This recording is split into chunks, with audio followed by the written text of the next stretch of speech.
Heidi ho! It's been some time. I've checked recently, and the last time I've put a video on here was February 2020. Now, anybody with a working memory of recent times will know that since February 2020, quite a lot of stuff has gone down. Don't need to recap it here, but God Save the King, and congratulations to our new exceptionally wealthy overlords, etc., etc. So, don't really know why the Whoathon stopped. Well, I do really. It just didn't seem, I don't know, it didn't quite fit with my lockdown. So, it's a new year. It's now 2023. And I've made a promise to myself we get back on the road. I think there's another reason why Whoathon stopped.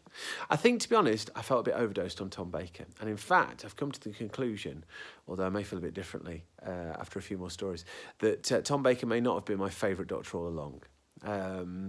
It's a peculiar thing to say, considering I spent a good 20 years of my life proclaiming Tom to be my favourite, the best doctor.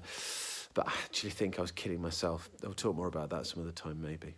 So we've just watched The Pirate Planet episodes 1 and 2, which, of course, is a Doctor Who story written by Douglas Adams, which is worthy of note, isn't it? Because Douglas Adams, what a flipping ledge. Have to be perfectly frank, though.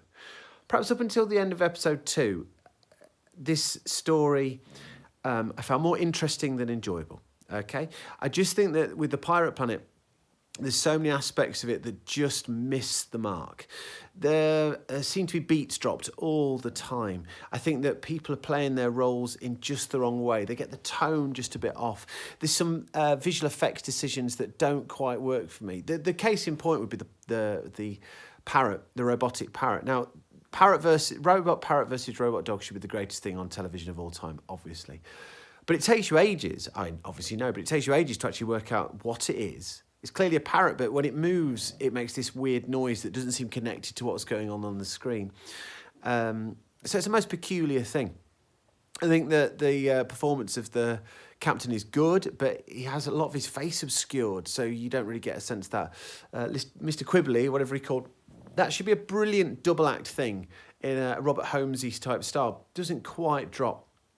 And some of the people on the planet are just a bit wet and don't really have character to scream about. The family at the heart of it, the grandpa figure, it's just a bit embarrassing, really. And the Mentiads as well, I have to say, don't really shower themselves in glory until this point in the story, at least. And like little silly things that shouldn't bother me, like a guy who spent his whole life just like ambling about, grumbling, but not actually do anything, is suddenly a better shot than all the guards. Daft, really. However, as ever with Douglas Adams, you get some big, interesting ideas, and they communicate themselves very, very well, and that's all good fun. I really like Mary Tam in this story. I think she's great. I can see there's some aspects of her performance that wouldn't sit well with everybody. It's not that she's wooden, by no mean, but she's a little bit sort of, I suppose statuesque is a nice way of putting it. And sometimes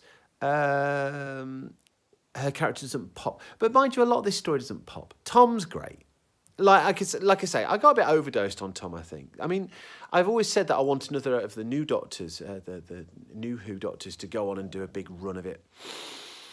But I think that after a while you need a change. But we've not seen any Tom. I've not watched any Tom for a good long while now. So to see it again, him again, doing his Tommy thing, has been really, really good. So, yes, by the end of episode 2 of The Pirate Planet, I'm into this story. It's a good one. It's a good one. It's not a great one. It's a good one. It'll do the job. And I feel delighted to be back on track. Hey, if I'm still got any subscribers from the 7 that I traditionally have, if anybody is glad to see me back, then I'm glad to be talking to you again. And I would hope, touch wood, that I will be posting on a semi-regular basis. A couple of times a week would be nice, going forward from here. Hey, Happy New Year. Happy Christmas. Happy New Year. Let's hope that everything picks up from here. Yeah? Okay, good. See you later. Bye-bye.